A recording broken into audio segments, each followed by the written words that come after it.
Lawatan seperti ini juga memberi saya peluang untuk melihat soal kem Segamat ini sendiri.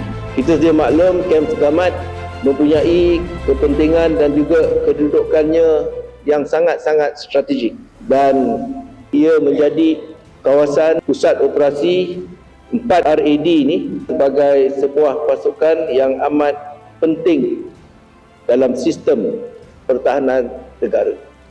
Dengan kedudukan dan lokasinya, sudah tentulah ia juga mampu untuk menyokong operasi dan kesiapsiagaan tentera darat di seluruh wilayah selatan Semenanjung. Keupayaan dan kesiagaan 4 RAD mesti sentiasa berada pada tahap yang sangat baik. Lebih-lebih lagi sebagai sebuah kem yang baru, tentunya ia dalam keadaan yang sangat baik, dan saya berharap supaya segala kemudahan baru di kem Segamat ini dapat dijaga, dapat dipelihara dan dapat dimanfaatkan.